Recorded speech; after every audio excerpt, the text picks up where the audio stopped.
Mana ada sih seorang suami menyuruh istrinya untuk berhubungan dengan orang lain? Menurutku sudah nggak waras sama sekali. Inilah cerita selengkapnya. Sebut saja namaku Puspita dengan panggilan Pita. Usiaku saat ini 37 tahun dan telah berkeluarga, namun belum mempunyai putri. Aku sendiri sesungguhnya juga bingung, kenapa aku nekat menceritakan kisah ini pada para penggemar. Menurut banyak teman, aku adalah seorang perempuan yang cukup cantik dibandingkan teman yang lain.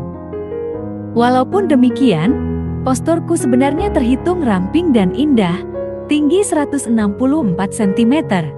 Aku memiliki kelebihan lain dalam diriku dan sangat serasi dengan bentuk posturku yang jarang dimiliki oleh wanita pada umumnya. Tetapi yang jelas ada kesan tersendiri yang aku rasakan bila kisahku ini aku ceritakan kepada semuanya. Aku bekerja sebagai karyawati sebagai penerima barang dan merangkap sebagai keuangan pada sebuah toko bangunan yang cukup besar di kotaku. Sehingga aku mengenal banyak relasi dari para pekerja perusahaan lain yang memasok ke toko tempatku bekerja. Dari sinilah kisah yang akan kupaparkan ini terjadi. Perlu diketahui, aku sebenarnya merupakan tipe istri yang setia pada suami. Aku selalu berprinsip tidak ada pria lain yang menyentuh hati dan lainnya, kecuali suamiku yang sangat kucintai. Dan sebelum kisah ini terjadi, aku memang selalu menjaga kesetiaanku. Jangankan disentuh, tertarik dengan lelaki lain pun merupakan pantangan bagiku. Tetapi begitulah, beberapa bulan terakhir justru suamiku mempunyai khayalan aneh. Entahlah, itu mungkin ia terpengaruhi dengan cerita, mungkin juga termakan oleh kawan-kawannya, atau bacaan-bacaan yang sering dibacanya. Pada awalnya aku kesal setiap kali ia mengatakan hal itu padaku. Namun lama-kelamaan, entah kenapa, aku juga mulai terbawa oleh khayalan-khayalannya yang tidak mungkin itu terjadi. Tidak tahu, setiap ia mengatakan dirinya ingin melihat aku bersama yang lain, tiba-tiba hatiku berdebar-debar. Tanda kalau aku juga mulai terpengaruh dengan pikiran itu.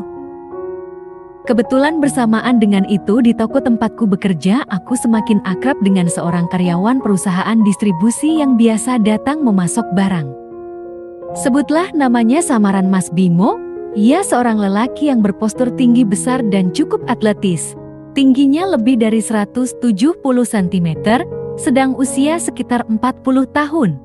Sungguh aku tidak pernah mempunyai pikiran atau perasaan tertarik padanya.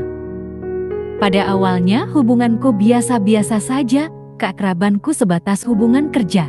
Namun begitulah Mas Bimo, ia selalu bersikap baik padaku. Kuakui pula, ia merupakan pria yang simpatik, menurutku ia sangat pandai mengambil hati orang lain. Begitu perhatiannya padaku, Mas Bimo seringkali memberikan hadiah padaku. Misalnya pada saat Lebaran dan Tahun Baru, Mas Bimo memberiku bonus yang cukup besar. Padahal karyawan lain di tokoku tidak satupun yang mendapatkannya, bahkan saat datang ke tokoku, kadang ia bersedia membantu pekerjaanku. Mas Bimo dapat saja melakukan itu, sebab ia sangat akrab dengan bosku. Hingga suatu ketika, aku sedang menghitung keuangan bulanan perusahaan. Tiba-tiba Mas Bimo muncul di depan meja kerjaku. Aduh sibuknya, sampai nggak lihat ada orang datang. Sapa Mas Bimo. Maaf Mas, ini lagi ngitung keuangan akhir bulan, jawabku. Mas Bimo terdiam beberapa saat.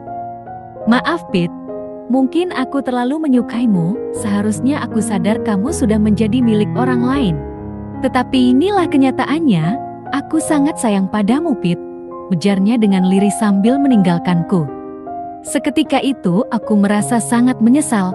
Ternyata dengan beraninya Mas Bimo menyatakan perasaannya kepadaku. Aku bingung, wajahku langsung merah.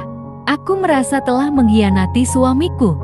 Tetapi uniknya peristiwa semacam itu masih terulang hingga beberapa kali. Beberapa kali kesempatan Mas Bimo berkunjung ke tokoku, ia selalu memberiku hadiah seperti itu. Tentu itu dilakukannya jika teman-temanku tidak ada yang melihat, karena kadonya sangat indah, dan kalau temanku tahu pasti dia minta hadiah juga.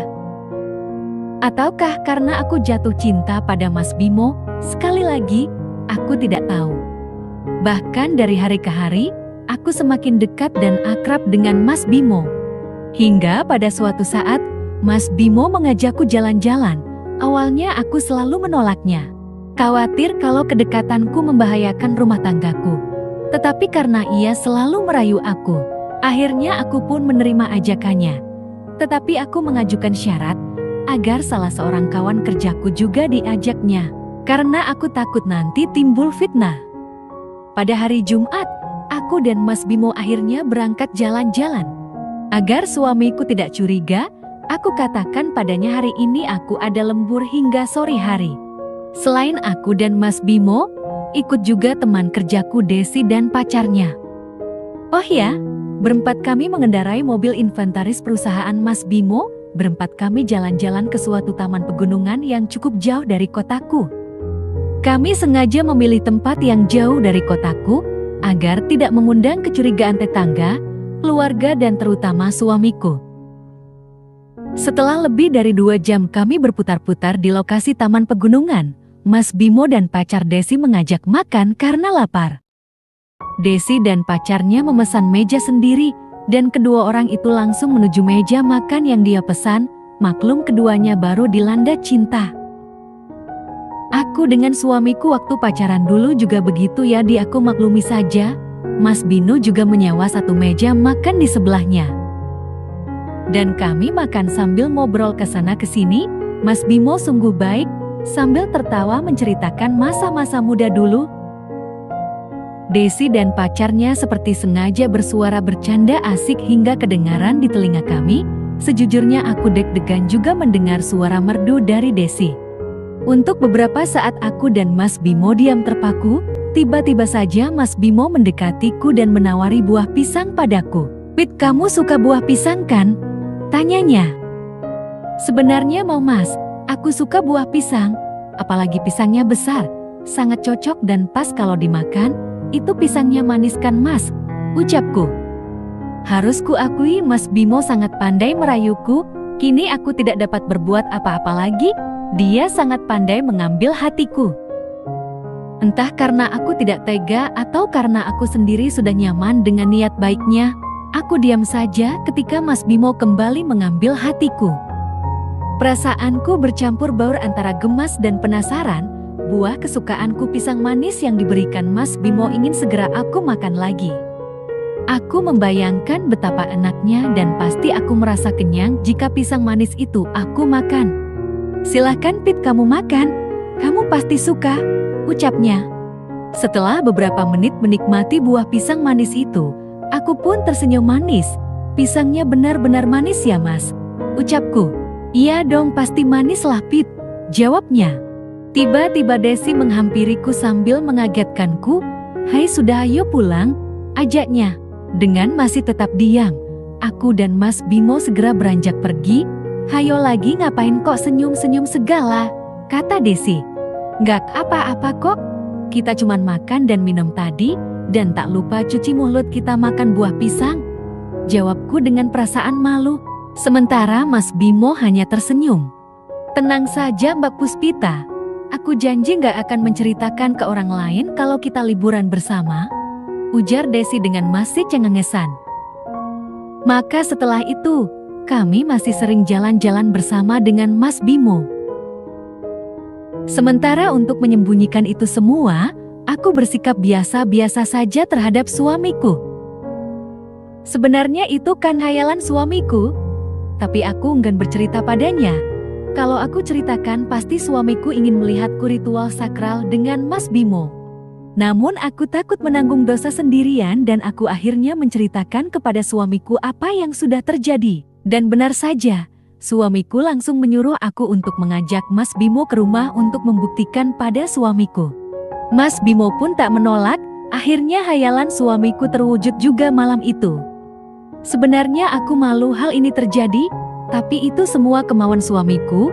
Mau gak mau aku harus melakukannya di depan suamiku. Ini benar-benar aneh menurutku. Kurang lebih 1 jam ritual itu berlangsung, lalu suamiku berkata, "Terima kasih sayang sudah mau menuruti permintaanku. Mas Bimo makasih juga ya. Aku minta Mas Bino bisa jaga rahasia ini dari siapapun, Ini imbalan untuk Mas Bimo. Suamiku memberi sebuah amplop yang berisi uang. Setelah 4 bulan aku mulai berpikir, aku tidak mau keluargaku terus seperti ini. Karena hal yang tak wajar ini, aku harus mengakhiri ini semua.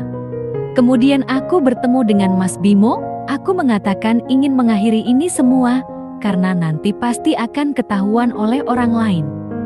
Yang ku bisa hanya melupakan dan menghapus kenangan itu sewaktu masih bersama Mas Bimo. Aku pun berdiskusi dengan suamiku terkait hal itu, dan suamiku mulai sadar bahwa hal itu tidak baik dan tidak sepatutnya dilakukan. Setelah itu hidup kami pun normal kembali. 1 tahun berlalu kami jalani bersama suamiku dengan penuh kebahagiaan.